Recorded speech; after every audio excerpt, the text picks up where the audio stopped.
Good evening all, and welcome. It's going to be a long and cold night, so get comfortable and let the darkness take control. I was sitting alone in my car at the local duck pond, eating my lunch and reading a book as usual. Normally I kept my windows open to prevent situations like this from happening.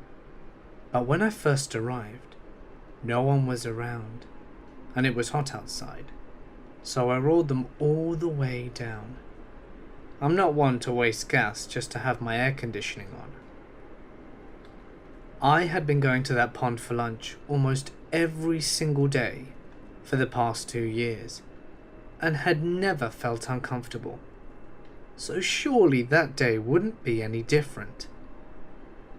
Well, I had just opened my lunch and taken a bite, when this really elderly man in a red Jeep rolls up beside me.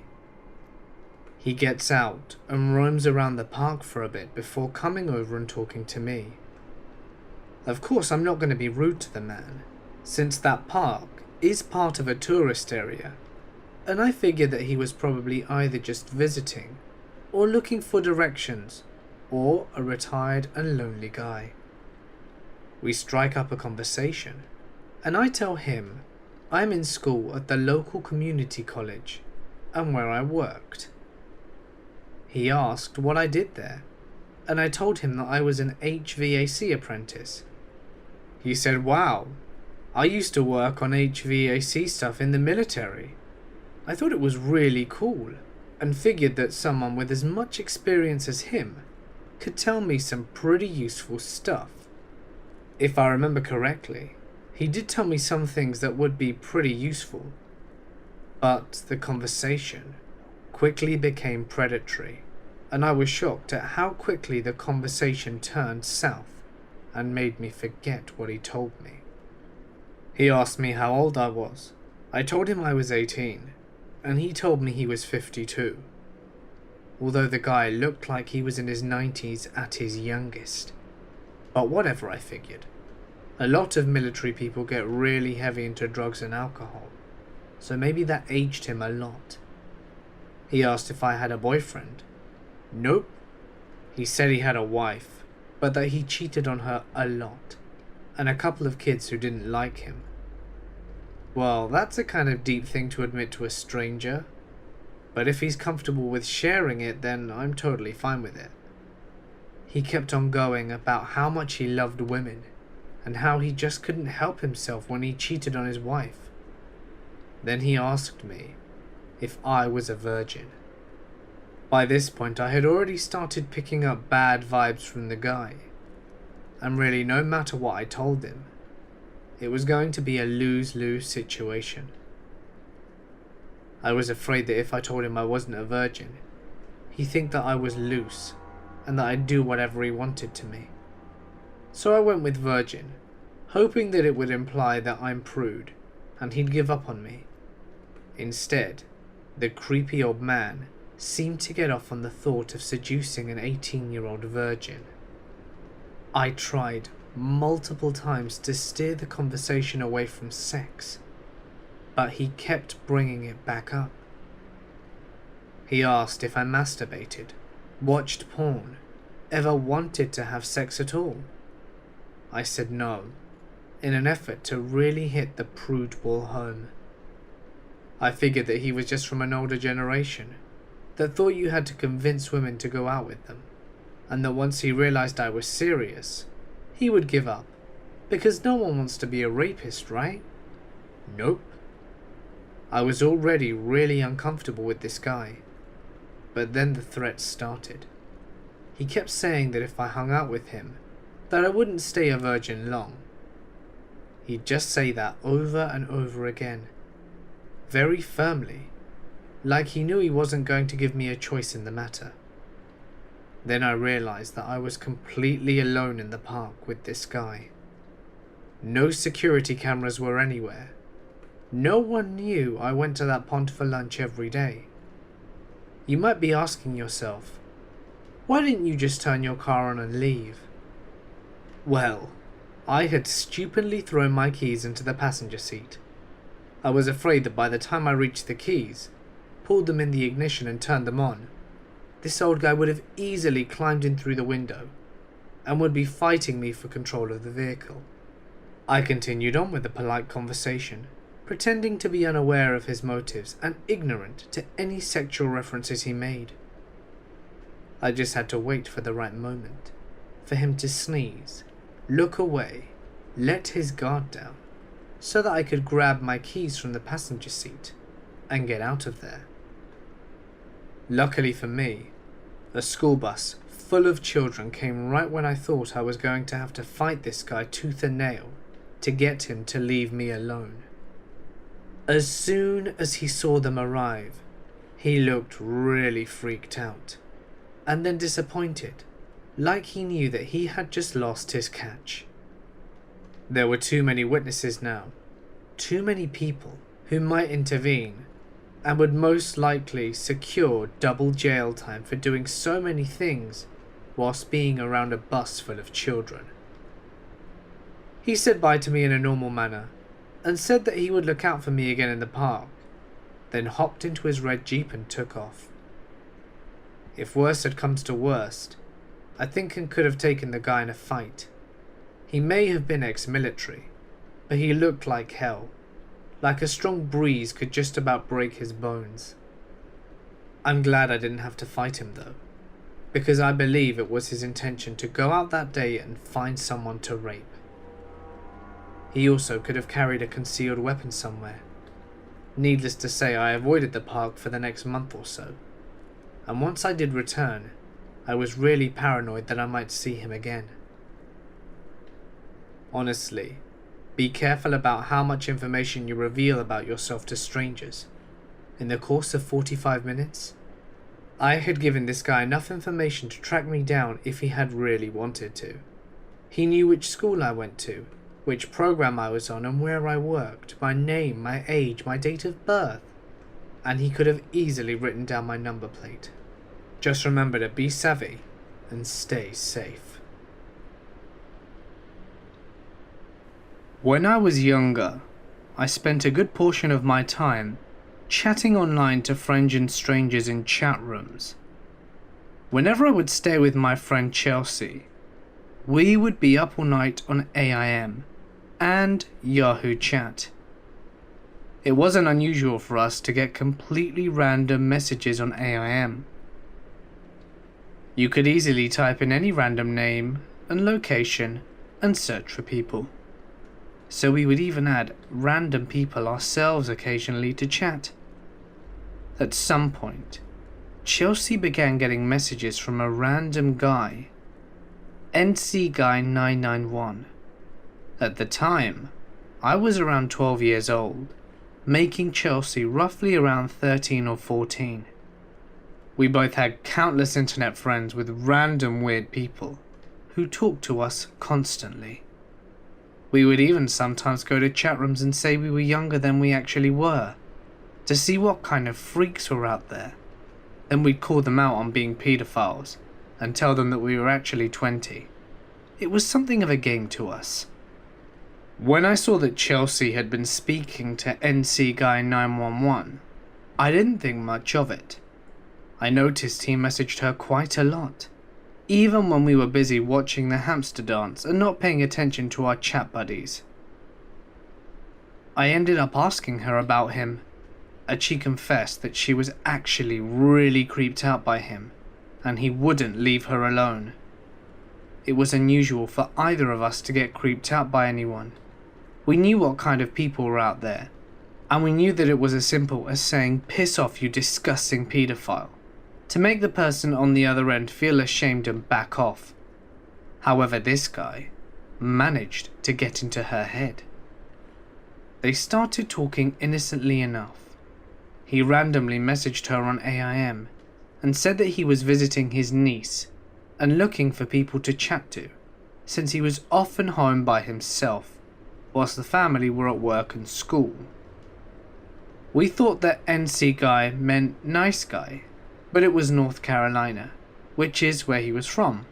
We both loved talking to new people, so Chelsea jumped at the chance to speak with him. She was suffering from depression at the time and had very low self-esteem and had been cutting herself. She got talking to the guy so much out of boredom that she ended up confiding in him late at night. After formatting some form of trust and knowing each other's age, Chelsea being 14 and he being 48, the questions began getting more personal. He would ask her if she'd ever had a boyfriend, what bra size she wore, and if she touched herself. Any other time, she would have told a person like this to go kill themselves. I wonder why she hadn't. I added the guy myself so I could find out what was going on with him. It didn't take the guy very long to start with his perverted questions towards me. Unlike Chelsea, I went off on him and told him what he's doing was illegal and disgusting. He would only respond by saying, "Hey, I'm just chatting here. I have a niece your age in school." To which I would respond, "That's unfortunate for your niece. Are you trying to molest her too?" He started telling me that I was a bad little girl and that he was going to punish me. He made me really uncomfortable, but for the most part I laughed it off and told him that he's disgusting. I asked Chelsea why she kept this guy on her list and why she would talk to someone like that for so long. She told me that whilst chatting to him at one point, he told her that he would be on his way to visit his niece. He picked up a 15-year-old prostitute, and he described the encounter in graphic detail and laughed about the girl being in tears, trying to get home. Chelsea was really creeped out by this, almost feeling like the guy had violated her because she was around the same age as that girl. She told him that she didn't want to chat anymore because the stuff he'd been saying was creepy as shit. He got angry with her for telling him that they didn't want to be friends anymore, and he also said that he was going to be punishing her if she refused to chat. I convinced her to stop talking to him completely, and that it was an empty threat. He was just some freak trying to intimidate young girls. She ignored him for about 2 weeks. He tried to message her a couple of times, but not in an obsessive manner. So I guess that's why she didn't go to the extent of blocking him. However, on what was supposed to be the last night staying with his niece, she received a message from him. She said that she assumed it was going to be goodbye, but when she opened the message, it was an image file. It was a pretty large image, so scrolling from bottom to top, all we saw was dead, dry grass and leaves. We were a bit shaken up, thinking it was going to be a dead body he dumped or something. But when we zoomed out, it became clear. It was a picture of her house, from beside a grassy area next to her old swing set. We blocked him and got new screen names, and stopped going into chat rooms after that. We were terrified, but at the same time, we didn't want to get into trouble. So we didn't tell our parents what happened. Chelsea had already gotten into trouble before for telling random strangers that she wanted to kill herself, and the police showed up at her house. She wasn't supposed to be online at all. We liked to think that it was just some idiot we knew personally, who knew where we were and wanted to mess with us. But I really don't think that was the case. Either way, we never heard from him again. It was 5th period, which is right after lunch, and I was sitting in my geography class, which was actually located in a small room inside the library because of overcrowding. Class had just started when the intercom came on and the principal's voice shaking yelled, "This is a lockdown situation. This is not a drill. This is a lockdown situation." You could hear the commotion in the background. Everyone freaked out. We were really confused because how could something happen at our school when a shooting had just happened at a neighbouring school a month before? My teacher ran over and locked the door. The room didn't have any windows to the outside, just one that looked into the library, since we were in a room within a room. He just kept telling us to stay calm. We kept asking about what was happening, but he didn't know any more than we did. Some time passed.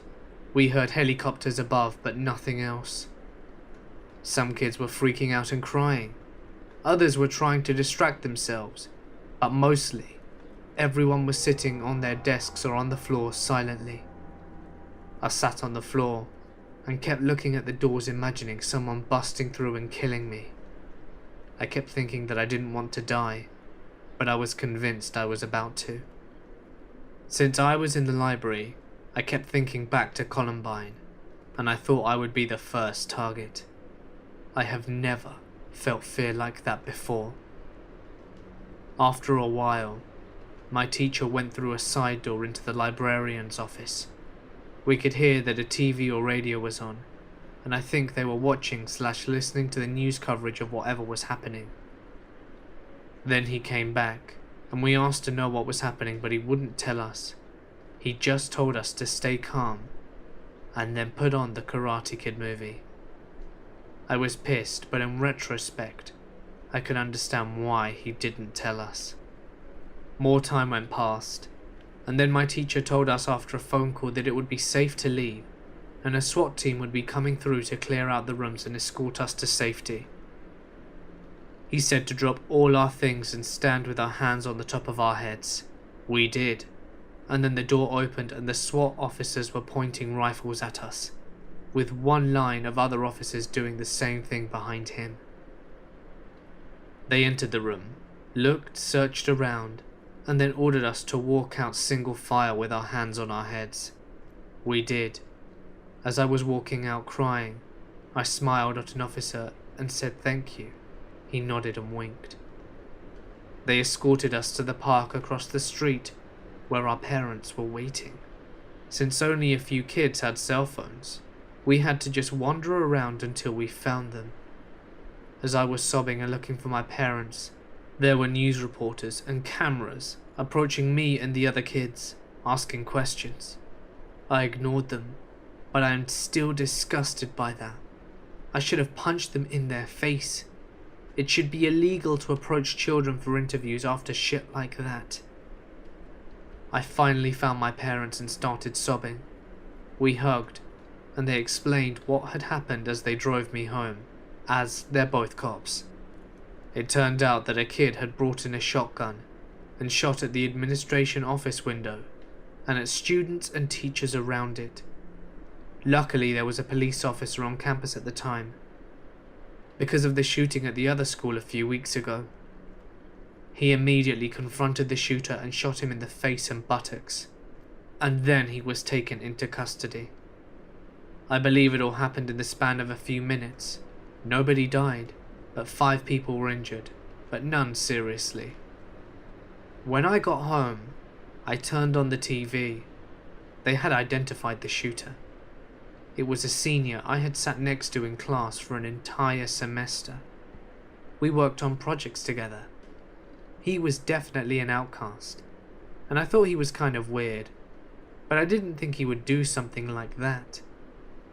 I talked to him a fair amount in class. He did get really angry very quickly over small things, like if he did badly on a test or something. Instead of dropping it, he'd curse and throw his pencil around and act as if it were the end of the world, and not speak to anyone for the rest of the day. Sometimes he would come to class and just look super pissed off and not talk to anyone all day. Other days he'd be really nice to me, and we'd strike up conversations.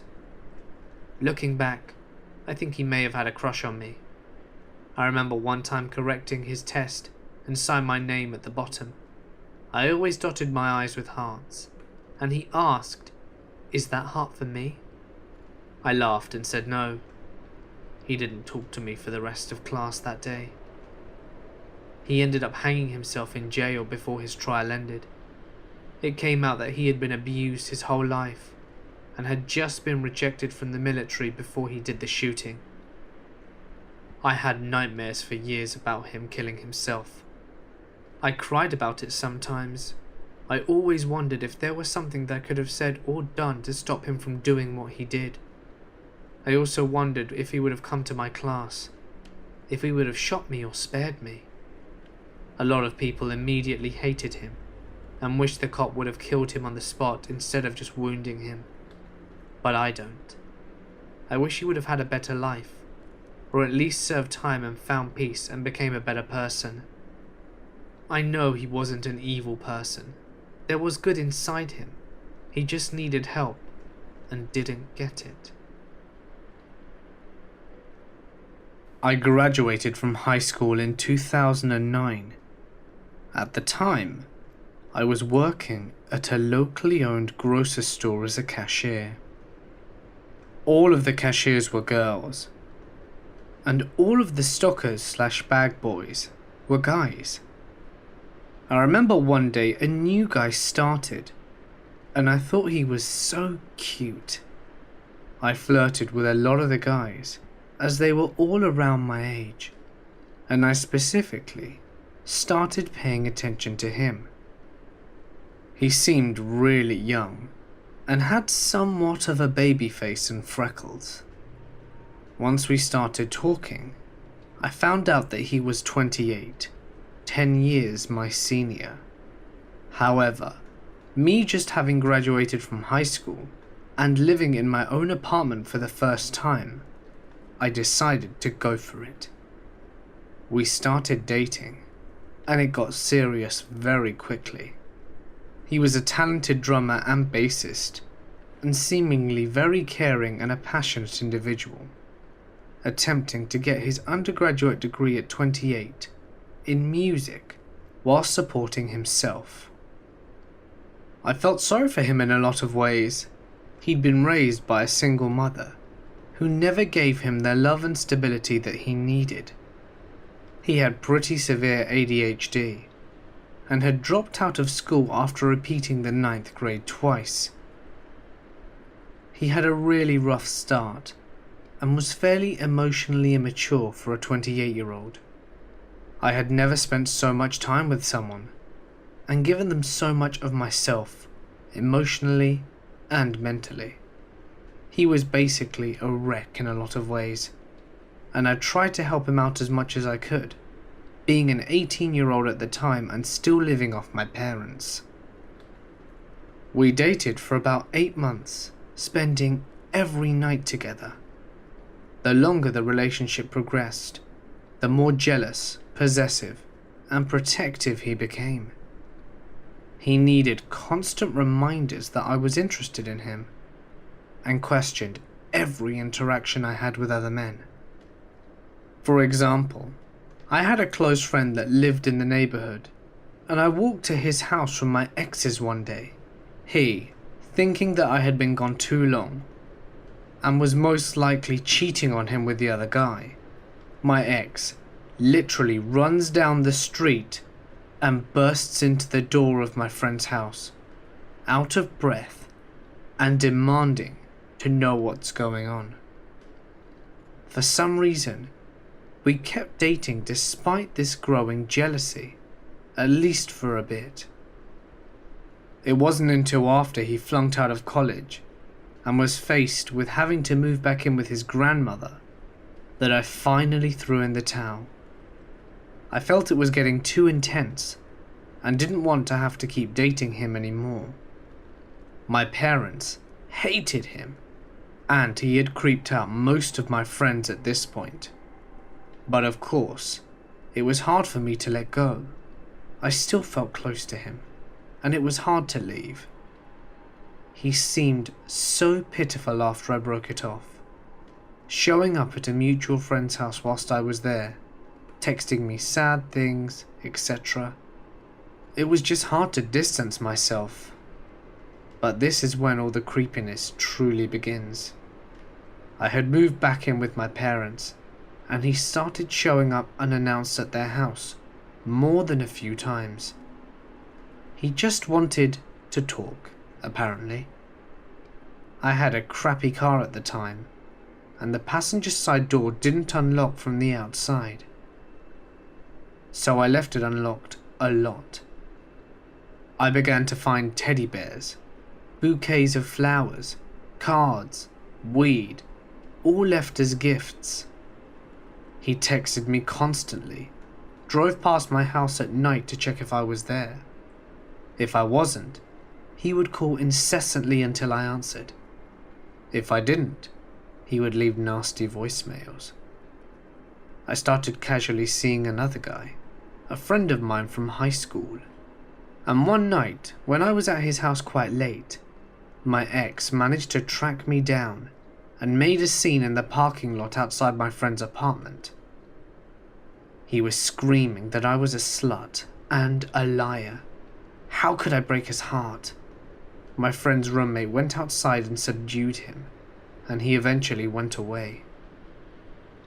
A few nights later, I was working at my current job waitressing at a pizza place. My ex came in whilst I was working and started a scene with me in front of everyone, yelling at me and call me names. My managers had to escort him out and told him that he was forever banned from coming into the premises. When I clocked off, I had someone walk out with me, but when I got to my car, he had keyed the shit out of it. There were lines up and down the sides of the car, and he had scratched the word slut into the windshields and rearview mirrors. It was extremely upsetting and embarrassing. Of course, I went home and told my parents about it. My father is a criminal defense lawyer and called up some cop acquaintances of his and asked them to please go speak with my ex. However, due to some technicality, I suppose, there was nothing that they could do except ask him to stay away from me. However, the abusive texts and hateful voicemails did not stop. They got worse. The phone company couldn't block him from sending me messages apparently, and then he hacked my Facebook. It was getting unbearable. Being 19 and stupid, I decided that if he thinks he really loves me, that he'd stop harassing me if I confront him like adults. I go to his grandmother's house and see that she's not there. At first we just talk, but it became an argument very quickly. He told me that he had cheated on me with a mutual acquaintance whilst we were together, and had contracted herpes, and as a result, given it to me. I slapped him, and he grabbed me by the hair and pulled me to the ground, and proceeded to choke me. I remember pulling his hair as hard as I could, screaming and biting, and finally squirming away and running out the door. He ran after me. I got in my car and locked the door. It was so scary seeing him pull on my car, crying and screaming at me. I tried to get my shit together and pulled away.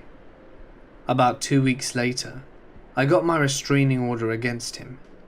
It was good for 10 years, but he didn't even show up to the court proceedings. I have seen him still from afar a few times, but thankfully, it is 3 years later, and I haven't heard from him whatsoever. Also, he didn't really give me herpes. I'm just so glad that it's all over now. I am a cosplayer. I'm not famous, but well enough known in my city to be recognized once in a while. A while ago, there was an incident that happened to me where 3 men tried to attack me on a train, and since then, I've rarely taken the train unaccompanied, but sometimes I had to. I'd prefer to be able to drive everywhere, but parking in my city is one of the most expensive in Canada, and I'm a freelance photographer by profession and can't always afford to pay $30 for a couple of hours downtown, so I take the train. My boyfriend had stayed at a friend's the night before and would be meeting me on the other side of town to take me to the photo shoot. I was dressed as Misa Amane from Death Note, and I was taking the train to meet up with the cosplayer who would be Light. I was dressed as Misa, but I was wearing a coat over my outfit and regular shoes, so besides my big false lashes and the hem of my skirt, there was nothing to indicate that I was cosplaying at all. It was around 5:30 AM. We were driving to the next town over for the shoot, so we had to get started early. It was Saturday morning, so most people on the train were those heading home from an overnight shift. I actually really like the early hours, because usually no one gives me a hard time or even speaks to me. So anyway, I had to ride from the second last stop in the northwest corner all the way to the final station in the southwest corner, so the train crossed half the city. A man got on downtown, 6 stops until I got off. My light had texted me, saying that he was already there. Though there were many empty seats, a man got on, and he chose to sit directly in front of me. "Hey," he said. I hadn't had any coffee, and wasn't up for conversation, so I didn't respond. I pretended not to hear him, and kept scrolling through Facebook. "Hey," he said louder. I glanced up at him. "You're really pretty," he said. I didn't respond verbally. I just nodded slightly to acknowledge that I'd heard him. To be honest, I would consider myself a little pretty. I'm not skinny or even super fit, though I'm not overly heavy anymore. But I do think I have some attractive features. I'm used to people telling me that I'm pretty, especially when I've done a full face of makeup for my photo shoot. "Did you hear me? I said you look really hot." His voice was irritated. "I heard you. Yeah, I'm pretty," I responded. I was feeling irritable because he started to talk to me, and I didn't feel like stating something that were true needed to be thanked. "You're not that pretty. Vain bitches like you should be taught a lesson." I've gotten this reaction before from men, usually online or from catcallers. There's an idea that some people have the view that you're only what they say you are. They don't want women to know that they're beautiful unless a man says they are. I rolled my eyes and went back to looking at my phone. 4 stops left. I knew that after the next stop there would be a long portion through a tunnel. The lights were on in the train, so I wasn't worried about him doing anything scary. I should cut that pretty face. A few other passengers had looked up at this point. The guy was speaking loudly, and I was a little nervous. 3 stops left.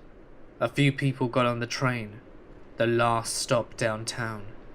The guy leaned towards me across the train. "I'm going to stab you up when you get off this train." After my last horrifying experience on a train, this made me really nervous. The guy cosplaying as Light didn't have a car, so we'd be walking to the mall 10 minutes away to wait for my boyfriend. Light's not a big guy. He's an inch shorter than me, actually.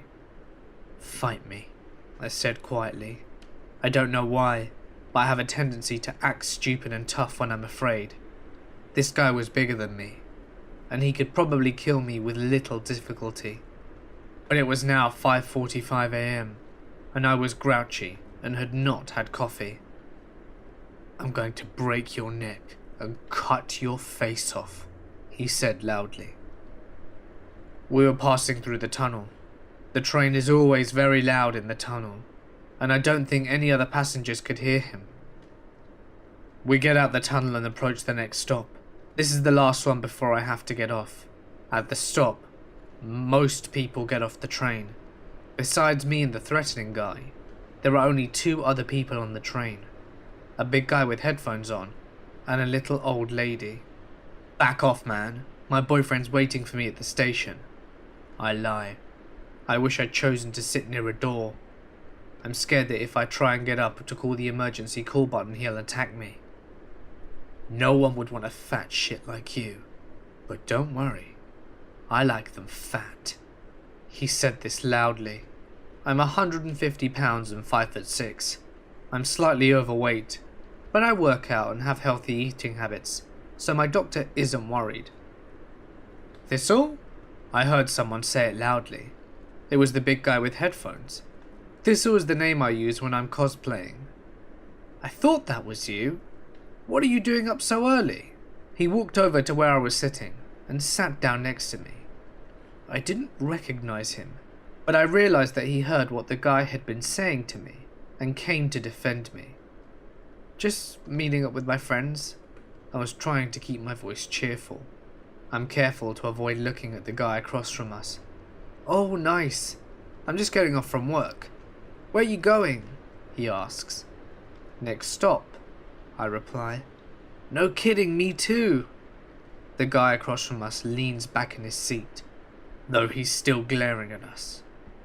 When we get to the next stop, the big guy gets off the train with me. We meet with my friend and walk up to the mall. The creepy guy followed us for a few blocks and then disappeared. I was still afraid, so the guy waited with us until my boyfriend arrived. We ended up giving him a lift home because his stop was actually about 5 further down the line. I don't know if the creep on the train would have actually hurt me, but I'm glad I didn't have to find out.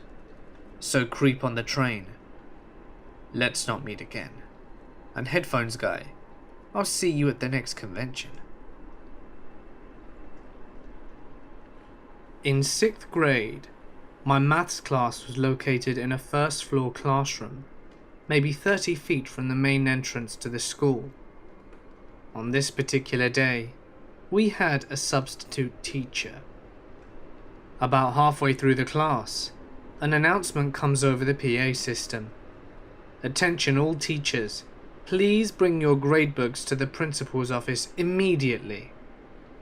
It is apparent that our renter-teacher was confused. My classmates and I look around at each other confused, and we all collectively arrive at, well, what? We were all so confused. So we all did the logical thing, and figured out we should help the substitute teacher find our actual teacher's gradebook, so the sub can take it to the office. Hey, they made an announcement about it and the principal was involved. I'm not going to be that guy that argues. The door to the classroom is open. No one is being quiet. And about half our class is standing, milling around in full view of the first floor windows that look onto our town's one major road. The gradebook, however, still eludes us. We can't find anything on the desk, or anything inside the drawers. We look inside the teacher's closet, but there's really nothing there. So we give up. The substitute, now frazzled, and by our estimation late for her date with the principal, grabs the planner and her notes from the day, and leaves the room, heading towards the office on the other side of the hall. We are a loud buzzing mass of 6th graders in the open-doored classroom closest to the main entrance of the building, and we are now lacking in supervision. At the time the buzzer sounds, all the periods end. We're still confused. Should we leave? I peek out into the hallway and notice that no other classes have been dismissed yet. And then I see her.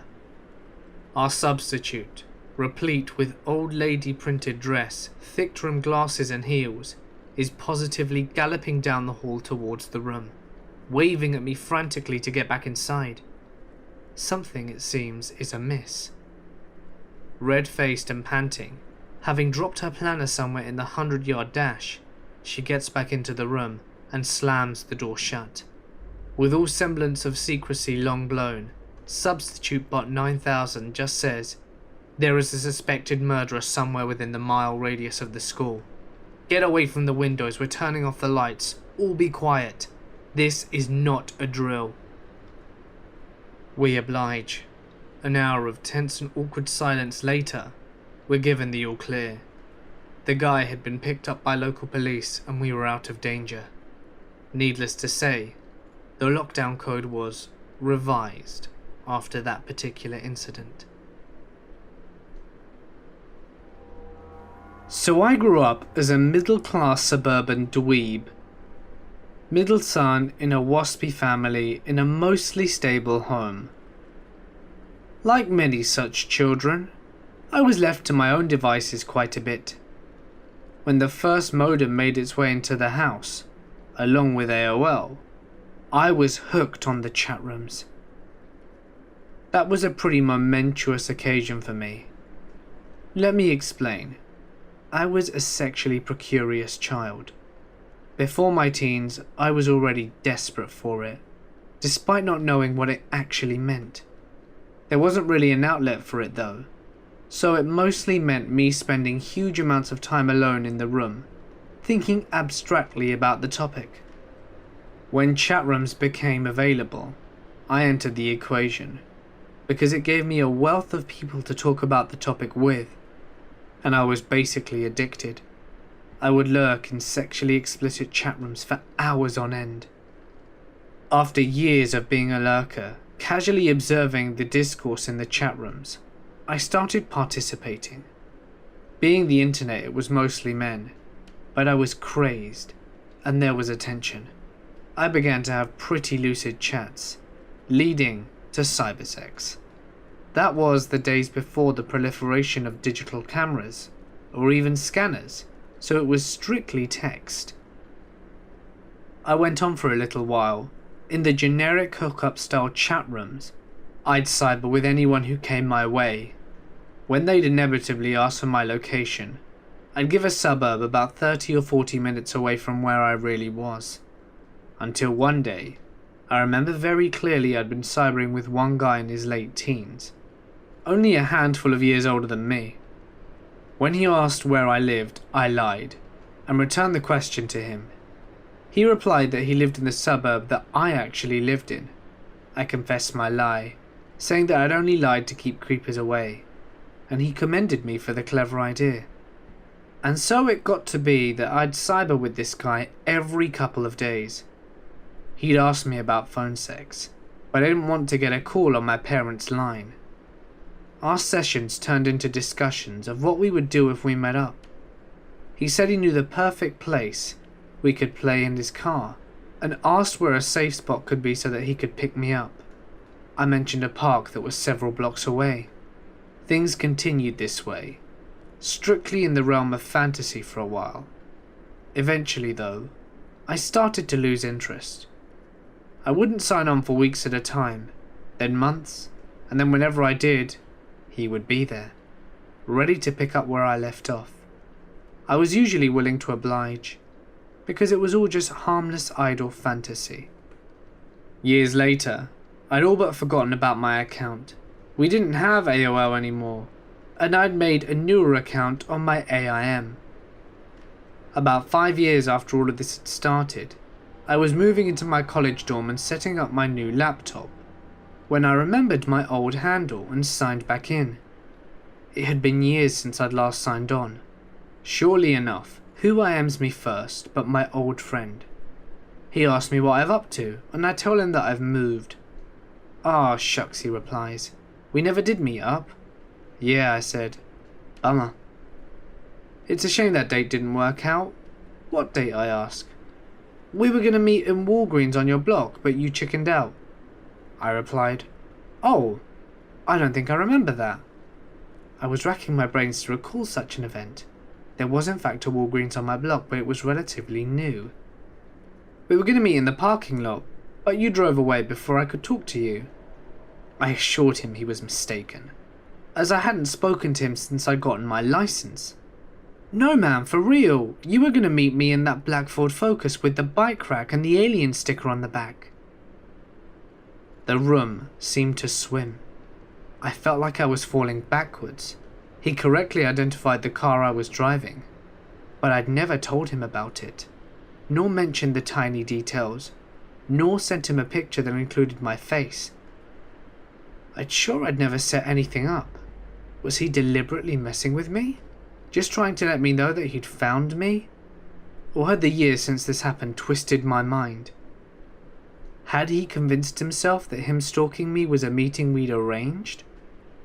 I blocked him and tried to forget about it. I wasn't living in the same town anymore, and even though his stalking prowess was apparently good, I was a significant distance away, and a pretty athletic guy. If he found me again, I didn't think I'd have much to worry about. I'd nearly forgotten about the whole thing until the other day. This was well over a decade later at this point. My older brother and I were catching up, lamenting getting older. I told him that there was an old member of my graduating class that had already gone to jail for a felony and served his time. This led to a discussion about friends, classmates and such who had been arrested. He led with, "Remember Charles? I played football with him. He was arrested for sexing up kids he met online. Crazy." I looked up the case. He'd been tried and convicted for a slew of sex crimes. He had apparently been using the social sites like Xanga, MySpace and Friendster to meet young boys. He blackmailed and assaulted some of them when they wanted to break it off. The more I read, the more I got a heavy feeling in my stomach. I googled his AIM handle. It wasn't terribly unique. There were similar accounts named on all sorts of sites, which were definitely not him. But one, deeper in the results, was an account on a rollerblading forum. Skimming this account's post, I was positive it was the same person I'd been chatting with. Clicking the user profile statistics page, the last login was precisely the day before my brother's friend was arrested. At this point, I have more questions than answers. Could it really have been him? If it was it random chance? Did he know me through my brother? Is that how he was able to put a face to a name? Was he waiting in my neighborhood on purpose? Or was it coincidence? I went to an inner city school, and for us, lockdowns were a regular thing. They happened several times per year, but they were never serious, except one. It was my junior year, and at the end of the previous school day, a text started spreading around the school. It read something to the effect of, "High school students, be careful. Tomorrow is going to get interesting. The Blue Rules gang are going to spray." I didn't think much of it, even though it was a fairly odd happening. Apparently overnight the message spread to some members of the school administrators. I arrived at school the next day, and there was a palpable tension in the air. I went into my first class as usual, and on my way through, I noticed a few more police officers than I was used to. I arrived to my first class of the day, and the school bell rang. Our teacher began class by alerting us all to the fact that the text message had been copied into a school email and spread to all the teachers and faculty, and that there was a large police presence at and around the school. One kid asked how big it was. The teacher then informed us that there were officers forming a tight perimeter around the school, and that there was an entire SWAT team split between the roof and the lower levels. My first class ended with nothing happening, and I made my way to my second. About 20 to 25 minutes into class, a voice came over the intercom. "Students, listen carefully. The red folder made it back to the front office. Thank you so much for participating." The students and teachers sprang into action. At my school, if something was going wrong in the area and we were on lockdown, the folder was yellow. If the trouble is in the immediate area or on the school grounds, the folder was red. If the problem was in the building, the folder was black. It was our code to keep the intruders guessing or something like that. But the folder was red, and we wondered what the hell was going on. We all gathered in the corner of a dark room on the same side as the door to make sure that we could hardly be seen. People were frantically looking at their smartphones to see if there were any news updates, which of course there were not. We were stuck there for about 2.5 hours, whilst the police had a standoff with the gang members who had showed up at the school. They were all arrested, and then everyone was released. We are so lucky that nothing serious happened, and that we were warned beforehand. So a couple of years ago, I was in a god-awful relationship with a girl who I knew had borderline personality disorder and was a complete immoral bitch. Every morning, I would run a mile from my house to hers and prop my body in the window to her room, then leave when she let me. On one of these return trips, I was running back home on a freezing winter night whilst being on the phone with her. Recently, my family had been showing some serious concern for me, telling me how dangerous the streets were and how many people died. I ignored them, of course, because this girl had me wrapped around her finger. So I'm running. It's dark and freezing. In my ear is a usual blend of insults and arguing, when I hear someone yell, "Hey yo, who's that?" I stopped and turned, and saw somebody walking from their driveway, eyeballing me suspiciously. I held my palms in the air as a universal sign for I'm harmless and said, "Nobody," before resuming my jog home. As I cleared the street, I heard the same man, this time more hostile. "Come here!" I ignored him, figuring he was just going to mug me, wasting both of our time as I was broke. He kept calling me, pursuing me through several streets until he changed his yell. Again I ignored him, but I stopped because I was out of breath from running in the cold. Then I heard 2 loud bangs from behind me. I never believed anyone when they said that the world slows down if you're frightened or worked up enough, but I found this to be true immediately. My brain jumped to attention as I put together what just happened. I felt a dull sting on my hip and smelt something I only remembered smelling from when being near sparklers or near fireworks. I screamed holy shit at the top of my lungs before desperately sprinting faster than I've ever moved in my entire life.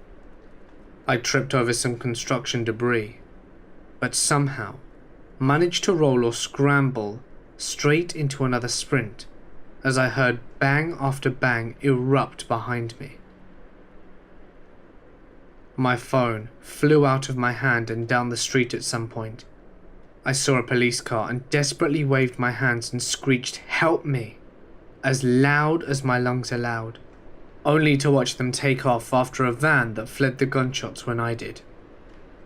I got home and saw a line scooped out of my hip, and realized that I'd have died if I'd have moved an inch differently. I never found out why somebody felt the need to empty their gun in an attempt to kill some poor bastard in a really messed up relationship. But I learned a thing or two from that night. I dumped her shortly after. I don't like to tell people about my life and the things I've experienced because I have anxiety, especially related to interacting with other people. I've only told this to a few people outside my immediate family, and I've only recently just started talking about it.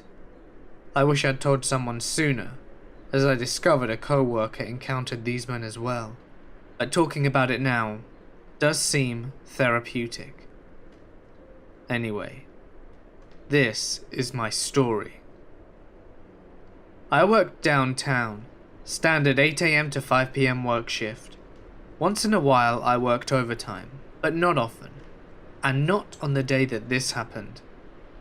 It was just a couple of minutes after 5 PM when I left work. It's just a few blocks from my office building to the train station. There are a few bars and back alleys along the walk, but the worst I've ever dealt with are a few homeless folk who get a little aggressive asking for cash. They don't bother me much. The train ride from the station to downtown, where I park my car, is about 40 minutes. If I'm lucky, I manage to get a seat and don't have to spend the whole ride standing. On that day I was lucky, more or less. I got a seat next to a window, which left the seat next to mine open. At the next stop, 3 men got in. One of them sat next to me, and the other sat from the seat across, so that they were facing me. I was listening to music on my iPod, so I couldn't really hear them. However, I did notice that the guy sitting next to me was trying to move closer to me on the seat. He would move close enough so that his leg was touching mine, so I'd scoot away, and then he would move closer again. Eventually I was pressed right against the window, and had no doubt that he had more than a few inches of free space on his side. I was wearing sunglasses, and could surreptitiously glance at them. I'd noticed that they would occasionally say something, and then look at me. It was incredibly creepy and uncomfortable. I was nervous about getting off at my stop, but mine is the second to last on the train line. So when the train pulled into my station, I got off. The guy sitting next to me tried to grab my arm, but I was moving away and quickly was able to get out. I was hoping they wouldn't get off the train there. It was a busy station and they couldn't have known where I was parked. But they did. I guess it was their luck that they targeted me. I park in the furthest lot from the station because the parking there is free. It's about a 7-minute walk, which isn't usually too bad. But my lot tends to be pretty quiet, and I was really worried that these guys were following me. A bit of background. I was fat. I worked in an office job and was sitting down all day and not working out. Add that to my strong sweet tooth, and you've got a recipe for a bad body. I was about 30 pounds overweight, and probably couldn't run more than 30 seconds. Sad, considering that I ran track and played hockey in high school. I still play hockey, but on a women's day league, and it's not really that competitive. I'm the youngest on my team, about 20 years old, but my mum is on the team and it's something that we do for fun together. I was crossing the bridge over the road from the station to the parking lot when I noticed the 3 guys less than 10 feet behind me. I wasn't carrying a knife, although I do own a legal sized knife, nor any pepper spray because it's illegal in my Canadian city. I know a little bit about personal protection though, a required class for girls at my private high school that I attended in my youth. So I put my house key between my fingers if I needed to hit someone with it, because it would hurt them at least a little bit. The guys followed me across the main lot. They didn't hide the fact that they were there, and the more nervous I was, the louder they laughed. I managed to get across the road between the lots before they got to the road. They had to wait for a couple of cars to pass before they could cross. I was almost halfway across the lot when they crossed the road, and I started to run. I could hear their feet pounding the pavement behind me. I used my clicker to unlock the car when I was close, and I wrenched the door open. I'm so glad that there was no one parked next to me. I had barely closed my door and slammed the lock when the guy reached for my car. They were banging on the window and yelling, jeering. I'd never been so afraid in my life. I was worried they'd break the window and get in. There was a guy in the back, banging the back of my hatchback so I couldn't reverse out my spot without running him over. I should have, but I was afraid and not thinking. I was screaming, but no one was around to hear me. I don't know what they wanted, but I knew it wasn't anything good. I wished I had the screamer my mum had given me for protection, but it needed a new battery, so I didn't bring it along with me. That thought, the one about the screamer, made me realize I had something even better. When you're being assaulted, you're not supposed to scream for help. No one wants to help you. You scream fire, because everyone wants to watch the blaze. So I turned on my car alarm. It was incredibly loud in my car.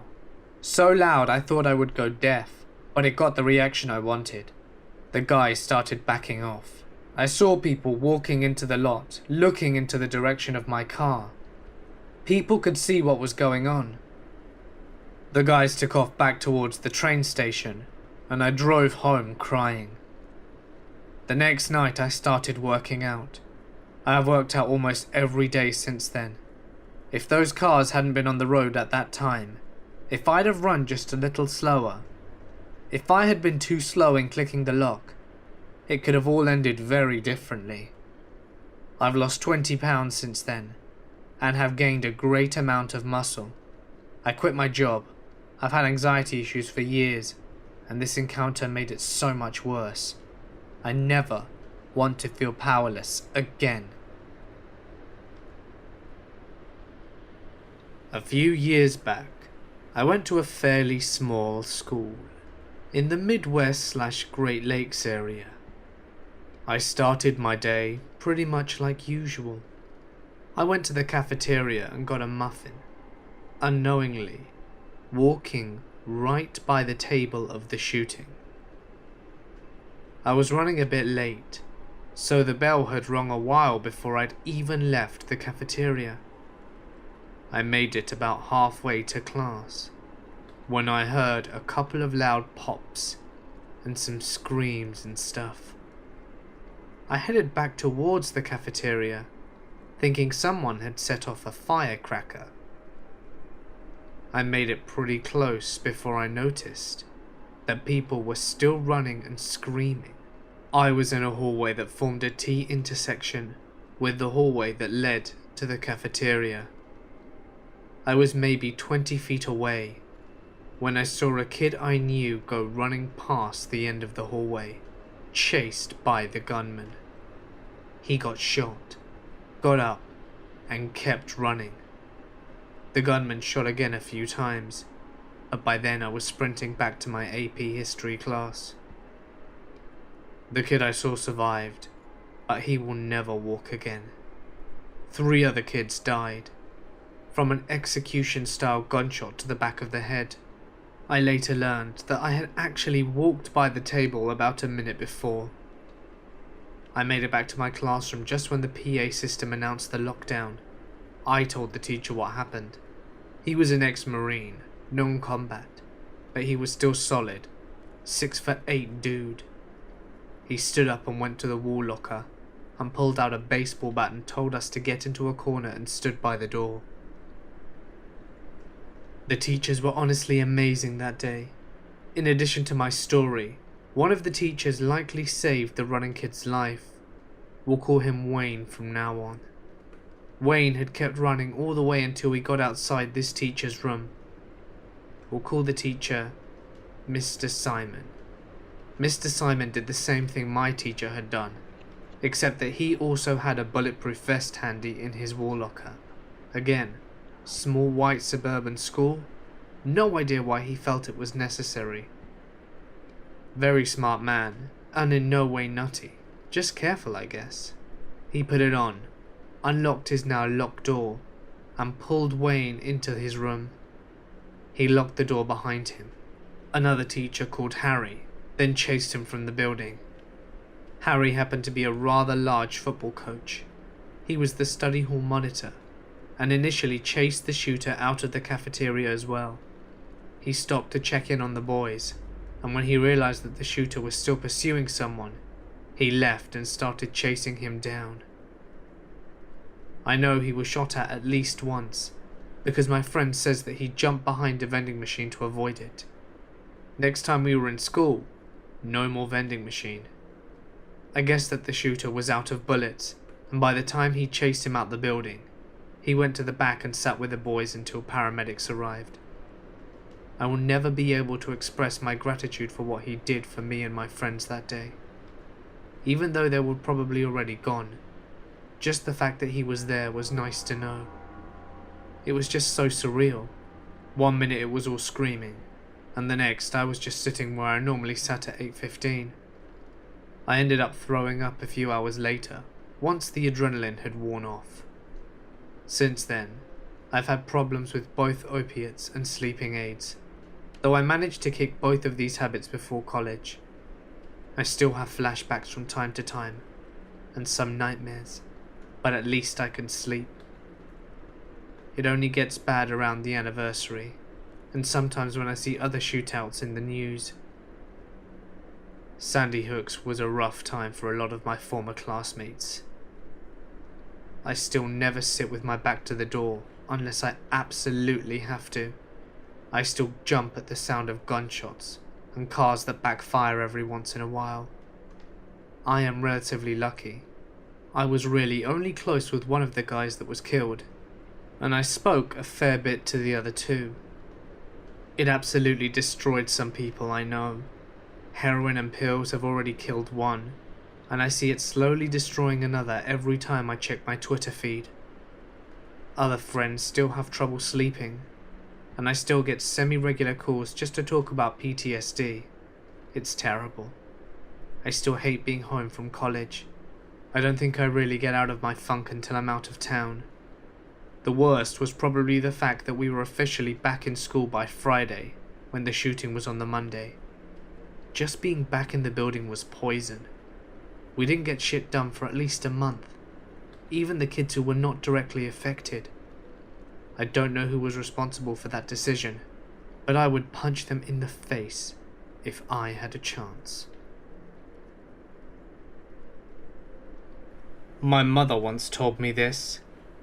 In the early 90s, she worked second shift at a plant. The shift ended at midnight, and quite a few of them would go hang out at the local Waffle House afterwards. This particular night, she had hung around the diner until about 2 a.m, and she decided to swing by the post office and check her mail before heading home.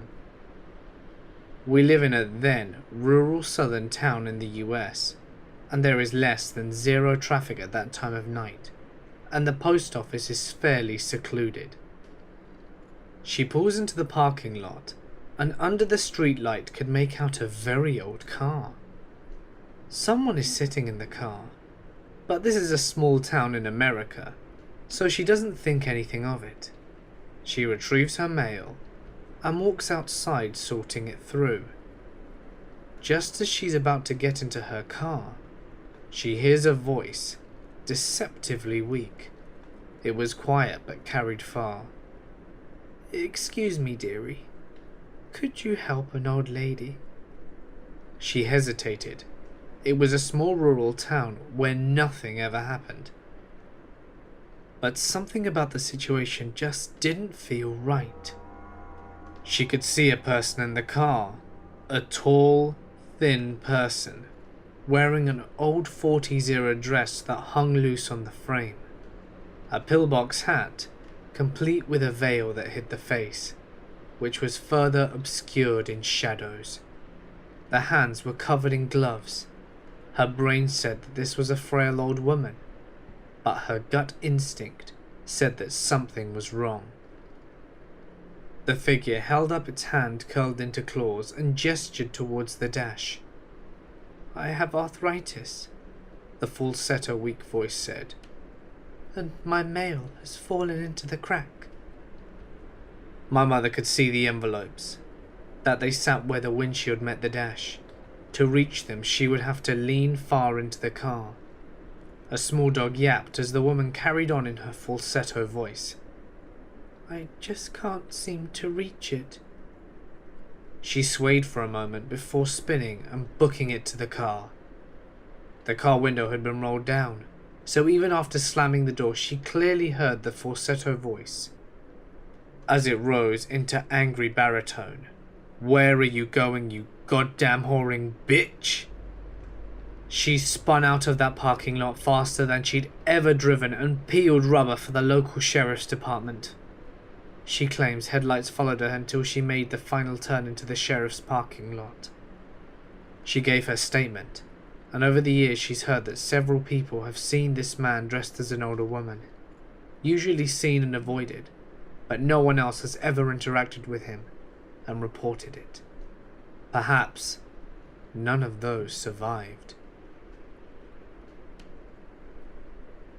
When I was 19, I was in a serious relationship with a biker. He was twice my age, and I was completely naive to the realities of 1%er biker life.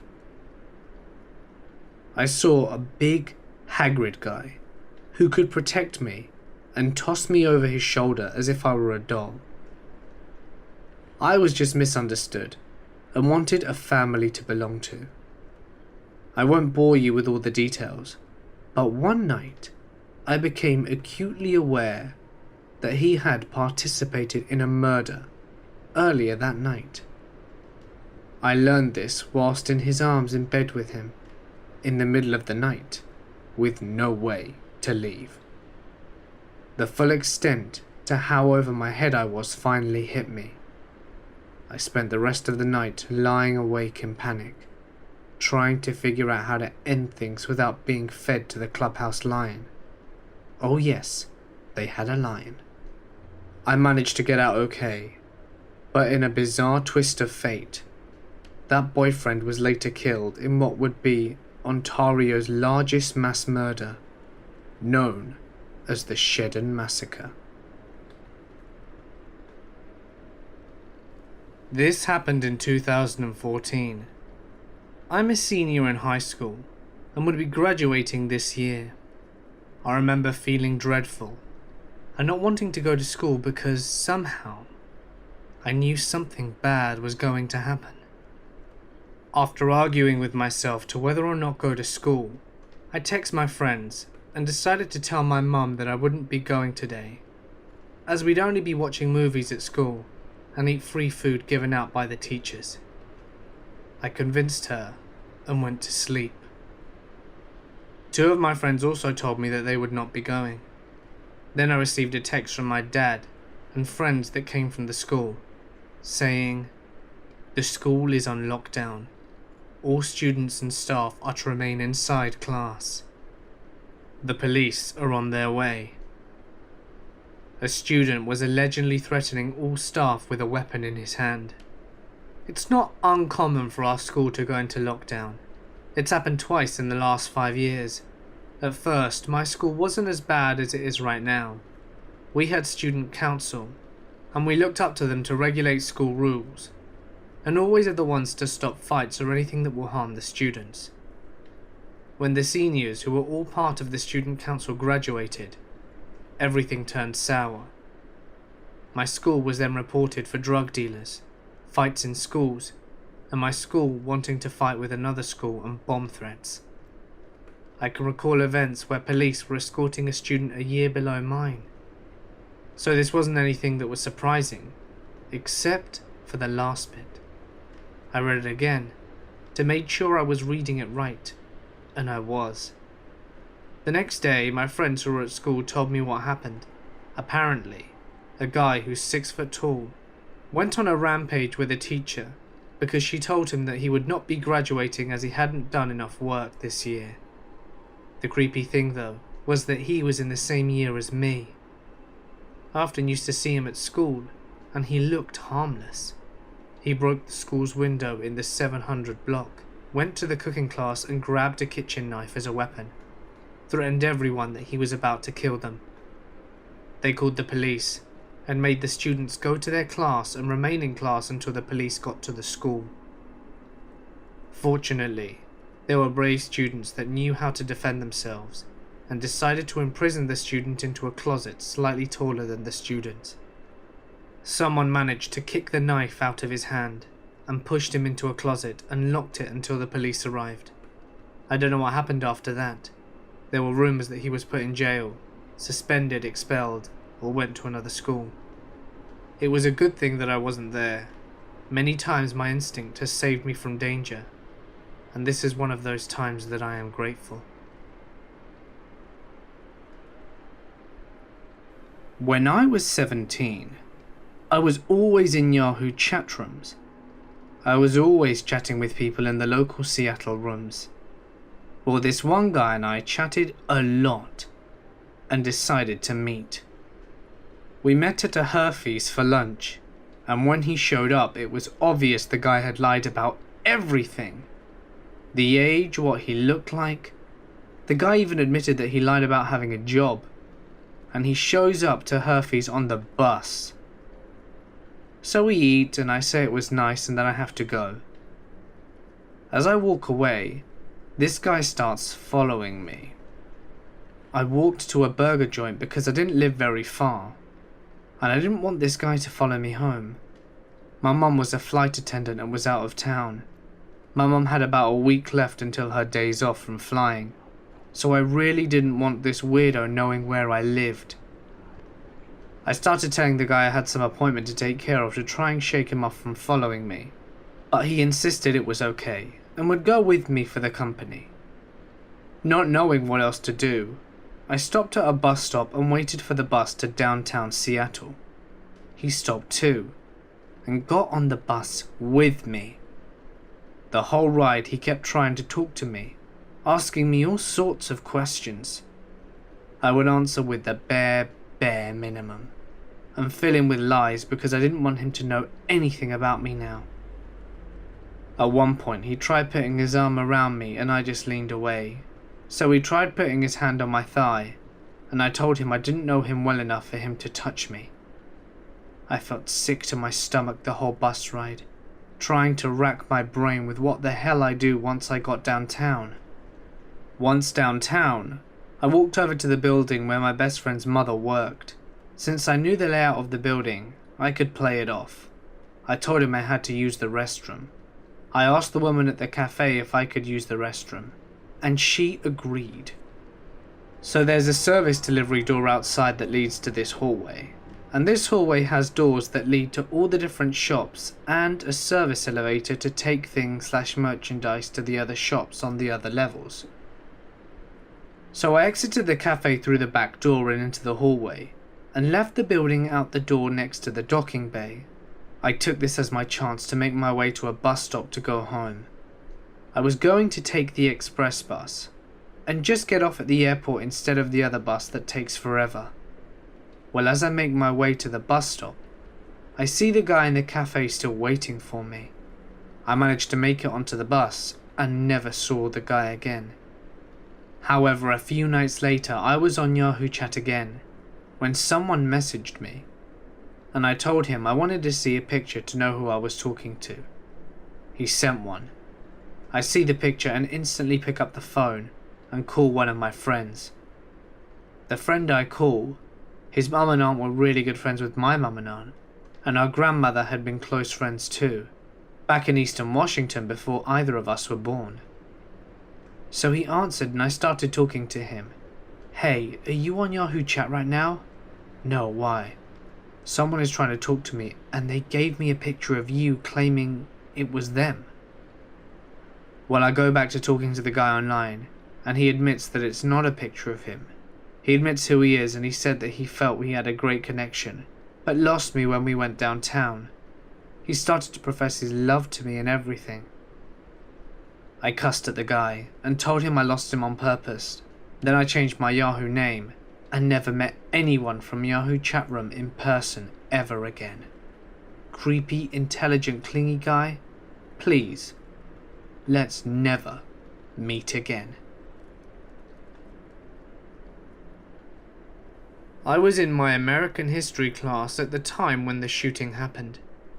The shooting took place in the main office of the school, and my class was to the far left of the school. It was during lunch hour, but my class had already came back off lunch. At the time of the shooting, I had earbuds in, because we were working on a project for class. My friend bumped me, and told me that we were in code red, and we had to do the procedural stuff. Lights off, no one in sight of the windows or the door, and everyone sitting on the ground. No one talking and no cell phones. The no talking rule always gets broken, because people always want to hear about what the other people think is going on. The year of the shooting I was a freshman. The shooter was a senior, and had been suspended due to doing donuts in the parking lot. He left school, did some K2, and came back with his father's loaded handgun and shot the vice principal and the principal. The principal survived, but the vice principal did not. The student left the building and drove somewhere, parked, and took his own life. Sad thing was that the vice principal had a son that taught at our school. I didn't have him as a teacher, but he took a few weeks off after the shooting. And all the while I was working on my American history project, not knowing what happened until someone announced on the intercom what had happened. After a couple of hours of being in code red, police started to escort classrooms outside the building. Rough next couple of days for some time. I was once getting the late train home from work. It wasn't packed, but all the seats were taken. so I had to stand by the carriage doors. It's worth mentioning that I am a dwarf. At the second stop, a group of rowdy and evidently intoxicated guys get on by the next set of doors down, and they instantly clock me. One of them points at the aisle and goes, "Hey look guys, there's a midget," in a kind of stage whisper that carries on across the whole carriage. Quite a few people sitting down also turn and look at me. I'm tired and have no energy to deal with this, so I just stare pointedly at the doors in front of me, pretending not to notice. "Hey pal," I see them waving to me from the corner of my eye, and I reluctantly turn to acknowledge them. "Come here. Come here. I've never met a wee man before. I want to talk to you, pal." He beckoned me eagerly, and the other guys laughed and nodded in encouragement. I smiled uneasily, and shook my head, and looked back at the doors. Bad move. "What the hell, man? What's wrong? I'm just being friendly." He starts coming up to the aisle next to me. "He's not gonna eat you," laughed one of the other guys. The man comes up to me, crouches down, and heavily puts an arm around my shoulder. "Can I just get a picture? I've never met a midget before. Just a pic." I hate strangers taking my picture, but I was worried that he would turn hostile if I didn't. So I said yes, and he got his phone out and took a selfie. My one act of defiance was putting on a very irritated and fed up expression as he took it. Hopefully something for him to look at after he sobered up. He seemed pleased. He kept heavily patting me and ruffling my hair. "Thanks, pal. Thanks, my wee pal." His friends came down the aisle to join us. They all started playing with me until they got off. The first guy acted like I was his pet or something, patting me, and at one point even just rested his hand on my head. I felt belittled, and I felt so upset.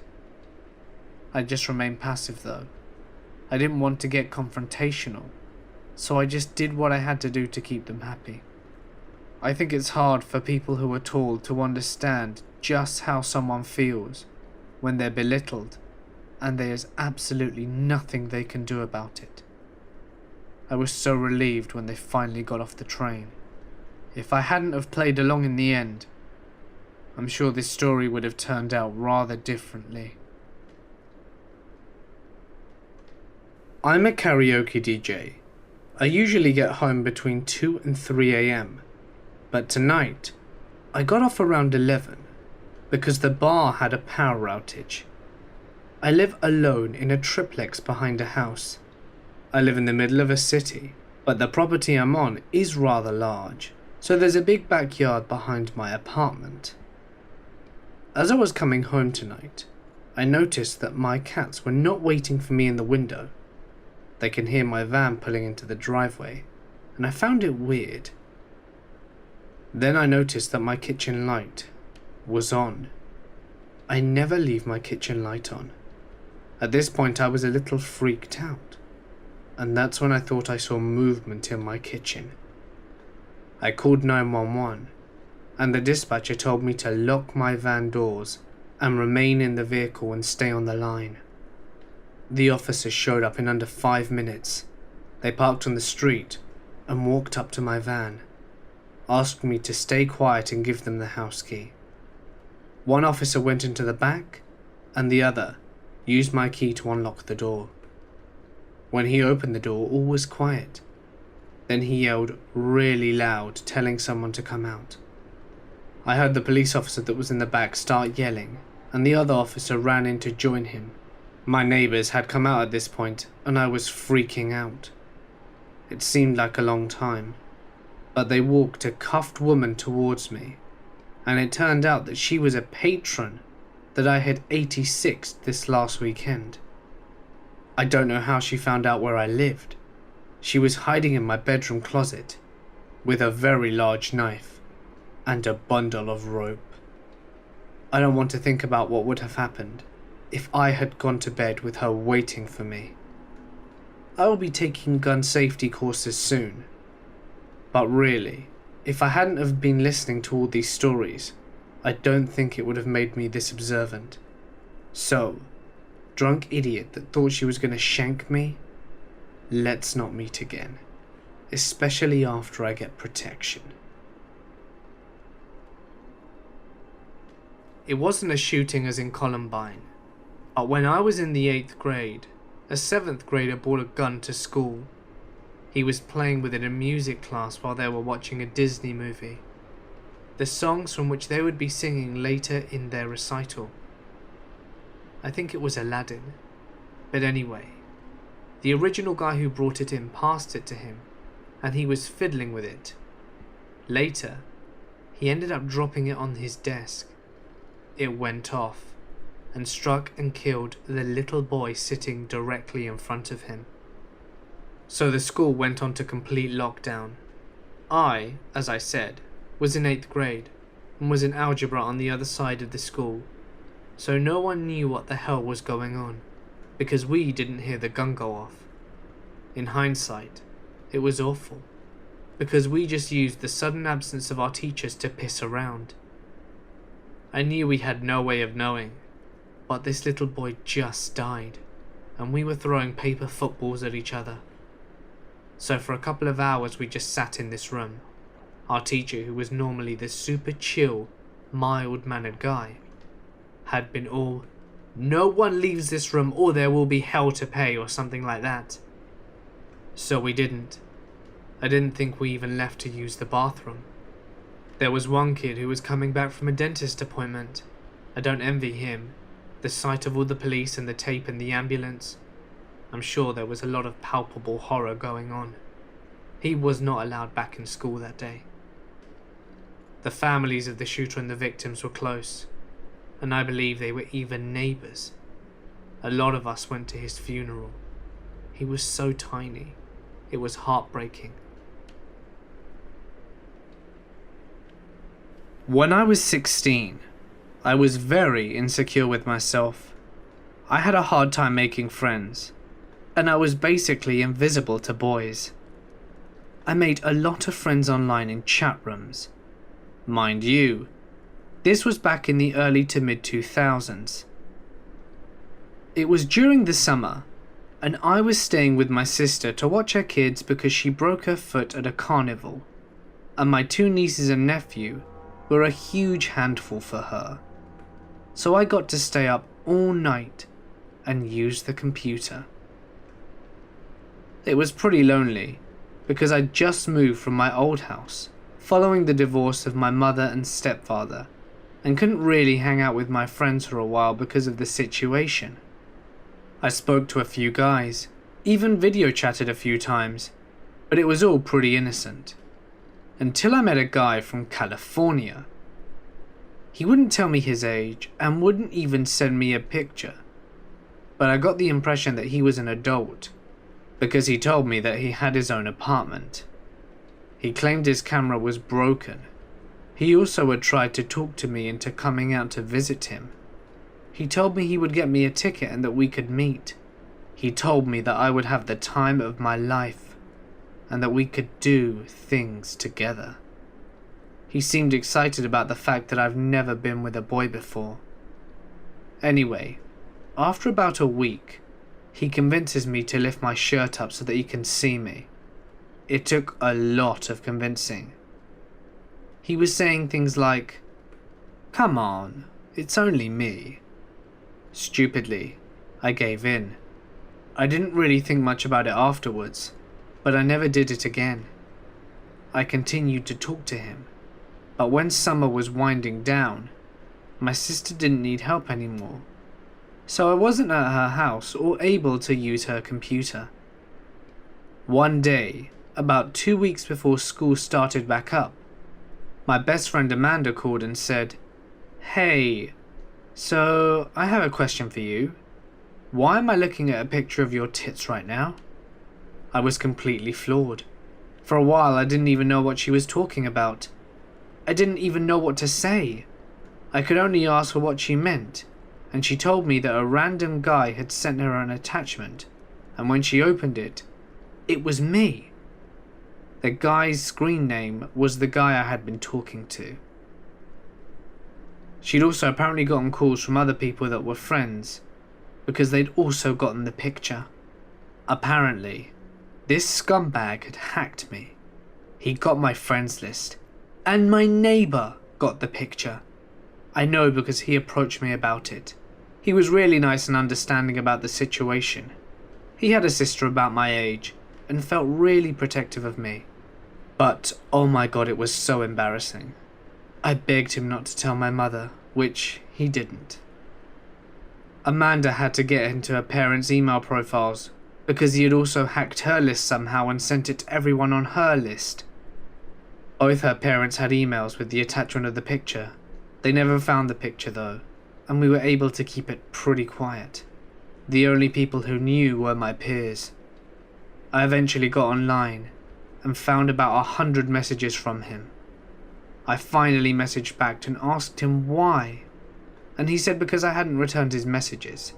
He got mad because I stopped talking to him. I told him that he'd ruined my life, and all he had to say was sorry before he blocked me. He didn't contact me anymore, and he didn't send out the picture anymore. But as far as I know, about 20 or 30 kids I'd gone to school with had all gotten the picture. I was very glad I didn't go to that school anymore. But every time I visited and we went around the town, and I saw people I'd gone to school with, I knew that they knew. They would point and laugh. I was never more glad that I did not have a computer at home. I didn't even use my AIM profile when I visited Amanda's or my sister's house. To the adult man who tried to completely ruin my life when I was in high school, because you felt that I had rejected you, I hope that you got caught somehow, and I hope that no one ever fell for your bullshit again. I hope you went to prison, and had all those things that you wanted to do to me done to you. I hope to God we never meet. The shooting at my high school was an isolated incident, so I never felt scared. I was honestly more surprised it happened at all. It was one of those things that could have happened anywhere, and no one would have given it a second thought. But because it happened in our parking lot, it made CNN. I went to a high school in a very safe and small town. They called her Code Red, set to start after the first lunch period and before the second. Some of the kids in my class freaked out, since they had never been in school during a Code Red before. My teacher and I calmed everyone down, saying it was probably a medical emergency, and they needed the hallways clears for EMTs. We even joked that it couldn't be a shooter, because what kind of shooter gives a 10-minute warning? So time passes, and they finally give us information. Turns out there was a shooting. A girl who had just started attending our high school, after transferring from an alternative high school, met her ex-boyfriend in the parking lot. He just said he was going to give her some of her things back, when he reaches into his backpack and grabs a gun and shoots her 4 times. Her mother immediately drives the car between the two of them, and he kills himself. There were a lot of people who looked scared and went home. I looked at my little sister and said that we were staying because there was no danger for us. She said okay. The girl who was shot survived, and a few months later gave birth to a child. At the time of the incident, the shooter's parents had left him alone for a few days, and he had stopped taking his behavioral medication. That undoubtedly contributed to why the shooting happened. This happened a few months ago, when I was on my way home from my boyfriend's place. I am a small, shy, 20-year-old girl, 5'2", and just barely above 100 pounds. It was around 4 PM when I got onto a very packed train. I couldn't find a seat, so I had to stand by the door. I had to hold onto one of the rails on the journey, and at the next stop, more people climb into the already very full train. I now faced the glass part of the train, and had this tall, skinny guy, possibly in his late 20s, stand directly behind me. Suddenly, I felt a little pressure on my butt. I inched forward, filling the little space that there was between myself and the person in front of me. The creep also stepped forward a bit, and pressed his hand on my butt. Being in a packed train with very little room to move anywhere else, I bit my lip and fought my fears, and tried to ignore the creep, who was now squeezing my butt shamelessly. Then I made eye contact with this rather big man in his 50s, and he asked, "Are you alright?" I shook my head, and the man got up, gave me his seat, and grabbed the creep by the front of his shirt and yelled, "Can't you see she isn't interested? Leave the girl alone," and slammed the creep into the handrail as the train stopped at the next platform. I never got to thank the man as he got off from that stop, and thankfully, the creep got off the stop before mine. I met this girl through a mutual acquaintance. I knew that things were not going to work well, as far as relationships went anyway. Put simply, she wasn't all that intelligent. With that being said, she was 18 and pretty, so I flat out told her that I wasn't interested in a relationship, but we could hang out. We spend the day together, and I drop her off home. Turns out home is a rickety old farmhouse out in the middle of nowhere, and she lives with her grandparents. Okay, fine and dandy. But right when I'm about to say goodnight, she unbuckles her seatbelt and basically throws herself across the car and starts making out with me. I already made it clear that I didn't want a relationship, but hey, cute girl makes out with me, what can I do? So we're kissing, groping, and things are getting hot and heavy. When we're done, I barely zip myself up, and 3 seconds later, her grandfather walks out of nowhere and basically teleports up to my driver's side door. "Well, you must be Andy," he says. Yeah, I stammer, shaking his hand awkwardly. I have no clue how he knew my name. Probably the girl told him. I awkwardly walk her to the door, with the grandfather in tow, and headed back to my car and left. Then came the creepy part. A night later, I'm sitting at home playing some piano when my phone goes off. It's a text from a number I don't recognize, but I soon see who it was. It read, "I watched you and my granddaughter. Do you think that's appropriate?" I didn't respond. 2 days later, I get another text. "Sandra baked you a cake. You should come over." I didn't respond. Later that day, I get a text from the girl. "My grandfather really wants to hang out with you." I never responded to the girl or her grandfather, and about 2 months later, I get one more out of the blue from him. "Going hunting. You should come." Come, spelt C-U-M. That's how he spelt it, and now I have a new phone number. Back when I was in first year, I was sitting in maths class, third last period of the day. About 15 minutes into the class though, bang! We were jolted out of our maths-induced comas by the sound. The classroom was situated on the top of an old staircase, which amplified the sound, which also happened to have emanated just from the bottom of the staircase in an adjoining hallway. The teacher told us to stay in our seats and walk to the next class to find out where this aforementioned bang had originated from. It was then announced over the intercom that all students were to remain in their class for the rest of the day. We spent the rest of the day up there, doing our homework and speculating what the hell the sound had been. When the end of the day came, we were escorted by buses. Usually we could walk down unattended on this long detour round the school, whereas we usually would have made the journey in about 30 seconds. This one took 2 minutes. First sign of trouble was seeing 3 marked police cars at the front of the school. Second sign was seeing 2 officers with MP5 submachine guns standing by one of the main student entrances.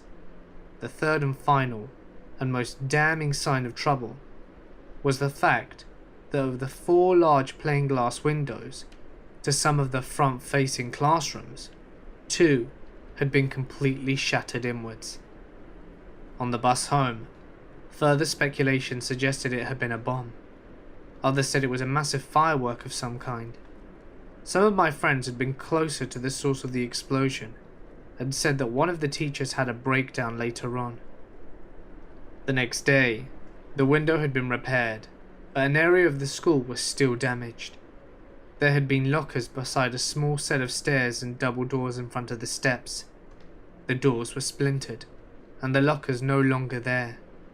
It eventually emerged that the source of the explosion had been quite a large firework, which the school seniors had fashioned, with a time delay fuse somehow using cigarettes or something that allowed them to detonate it when no one would actually be in the vicinity.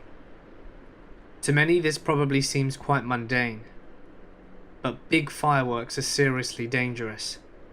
It's quite fortunate that no one happened to be in that area at the time when the idiots decided to set it off. Unfortunately, no one was expelled, even though it is such a stupid thing to do. So there was this guy I found in a chat room when I was around 12. The guy's name was Mike. He lived in California and apparently had a thing for younger girls, and was well aware of how old I was. He claimed he was only in his 20s, and since it was Yahoo, there was an icon indicating I had a webcam. Mike wanted me to send him dirty pictures of myself in return for pics of himself, and asked for my number. Being that I was 12 and wanted attention from guys, I didn't think anything of it at the time. Then things started to get even weirder. He would send me pics. Never of his face though, if you know what I mean. Mike told me he was willing to get a job down here, move and pretend to be my mother's boyfriend. He revealed that he wasn't actually 20. He was actually 36. This was over the phone. I told him it was too much. He then began to ask me to do things to myself over the phone. I was afraid that he possibly knew where I lived, and was scared to tell my mum what I'd gotten myself into. Then something happened that ended Mike's perverted calls. Being as it happened 14 years ago, there was still dial-up, and whilst I had a phone in my room, there was a phone still in the living room as well as my mother's room. Mike usually would call around 3:30 when I was getting home from school because my mother worked an hour away, and he knew that she wouldn't be home closer until 5 PM. Well, he called and I answered, and my mum ended up coming home early and needed to use the phone. I did not tell her I was already on it, so she picked up the phone and heard the things that he was saying to me, and she said, "Excuse me, who is this? Do you realize that the girl you are talking to is only 12? He hung up and never called back. Mike, I hope no one else had to deal with your sick behind, and I hope we never meet in real life." My great-uncle John came from Ukraine to visit us in Canada. He had a lot of stories, but this is the one that stood out for me the most. John was travelling by train from his village to another to visit his family. He had to change trains at one point and was dropped off to what amounted to a hut in the middle of nowhere next to a platform. There was no one else at the station, and other than a dirt road that led off into the surrounding woods, there was nothing there. He waited for some time, but no train came. It was winter, and getting colder and darker, and it was just around the time where he was starting to worry about a place to stay and food to eat, when an old woman appears out of the twilight, seemingly by chance. She asked if he was waiting for such and such a train, and when he said he was, she said it wasn't going to be along until the following day. She asked if he needed a bed for the night, and offered him a meal and a room at her house, which she said was about an hour's walk from the station. Lodging with locals was more or less the standard when travelling in this part of the USSR, and Great Uncle John wasn't looking forward to a hungry night on a cold platform. So he gladly accepted her offer. He took his suitcase, and they set off together down the dark road into the forest, and by the time they arrived at the woman's small 2-story house, John was tired and hungry. They went inside. The woman lit some oil candles and warmed some food for them. It was the first time John was able to see the woman clearly, and he was a bit surprised to realize that she was actually a man. Not wanting to pry and too tired to care, John finished his soup and asked where he would be sleeping. She led him upstairs to a tiny room with a window and a single bed. Nothing else. He thanked her and she said goodnight. Then she closed the door and locked it, leaving him in the dark.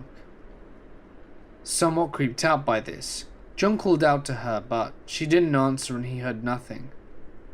Figuring he would deal with it in the morning, and that she probably did it by mistake, John set his suitcase down and laid on the bed, deciding to make the best of it and get some sleep. Before he could fall asleep though, he felt the urge to pee, and got out of bed, hoping to find a chamber pot or something that he could pee in. He got onto his hands and knees, and felt underneath the bed in the darkness, thinking that there might be a chamber pot there. Instead, he found a body. Nope. So he went to the window to check if he could exit from that room, and it was nailed shut. He knew that if he remained in that room, he was a dead man. But if he broke the window and tried to go out that way, there was a good chance that the old woman, and who knows who else was there, would hear him and come into the room before he could get away. He did the only thing he thought he could. He pulled the body from under the bed, heaved it onto the mattress and then covered it with a blanket. He then got onto the bed and waited. Sure enough, about an hour later, he heard footsteps coming slowly up the stairs and then towards the room. The lock clicks and the knob slowly unturns. In the gloom, John saw someone move towards the bed. Then he heard several terrific and thundering sounds. The person had bashed the body into the bed with a large crowbar, which then had dropped to the floor in front of John. There was silence. Then the person went out the room, and the door was shut again. The footsteps went down the stairs, and then there was silence. John moved out from under the bed, took the crowbar and was able to slowly pry the windows open. He didn't say, but I imagine that he was shitting bricks the entire time. When the window was up there, he threw his suitcase out and then dove through himself, not caring what was below him, but worried about what was behind. He landed without too much injury and began to run up a field behind the house towards some lights in the far distance. It turned out to be a highway with some military and transport trucks on it, and John was able to get a ride to another village where he would catch the train. He didn't bother reporting what had happened to the authorities, since at that time in the USSR, there was a distinct chance he would have been the one who got in trouble. He just thanked God that he escaped, and decided that next time he travelled to visit relatives, he would take another way. When I was a junior in '98, I was in the office applications class when the school went on lockdown. We didn't know at first what had happened. I remember someone coming to the door and motioning for my teacher to come speak with him. After a few moments of hushed discussion, the man left and my teacher shut and locked the door. She went to the front of the class and in a very somber voice she explained to us that we were going to be staying in the class until the end of the day, and maybe even longer, if the police wanted us to stay put. We asked her what was wrong, and she got choked up and made a weird sound, a cross between a sob and a cough. She told us with tears in her eyes that a boy named Nick Creason had been shot outside, and that it didn't look like he was going to make it. A few girls in the back of the class began gasping, and some of them started crying. One of their friends was a girl named Tanya, who was Nick's girlfriend at the time. They all knew each other. Apparently Nick had been falling out with this other guy, Jacob Davis, over Tanya's affections. Jacob had gotten angry that she was seeing this other guy after dumping him, so he confronted him about it in the parking lot. He shot him there with a rifle, and Nick died in hospital. 3 lives were ruined that day. Nick's, which was forever lost, Tanya's, who was never the same again after that, and Jacob, who is now serving life in prison, not to mention the family of the 3 of them. All of that over a girl. Even when I was a know-nothing kid of a girl in high school, I knew that no boyfriend or girlfriend was ever worth committing murder for. But I'd never had to walk in anyone else's shoes, so I don't know what goes on in the minds of those angry people. I just wish it had never happened. It was right after Columbine, and it put our sleepy town school on the map and in the public eye. It's selfish and strange of me, but I'm glad I didn't personally know any of the people involved. It was easier to deal with by distancing myself from it. It made it seem less real. I had been drinking beers and was getting too drunk for my taste. Tired as well, it had been a long day, so I pulled out my bag of MDMA, opened it, and started shaking some of it into my beer. When my friend looks at me and says, "But that's MDMA." I'm not sure, but I think we were talking about LSD at that moment. I smile and tell him yeah, obviously, whilst I kept shaking the stupid bag. I realised I put in a bit too much, but I figured I'd just not drink the last bit. Next thing I remember is the rancid taste of the last bit of beer, with too much MDMA in it. I remember thinking, oh boy, here we go. Next thing I know, I wake up from a muscle spasm in my car with no recollection of what happened. I don't feel too bad or tired. I just get out and head back to the party. My friends are just grinning and told me that absolutely everybody noticed. No one ever told me what the hell I did that night, but I'm sure it was pretty crazy.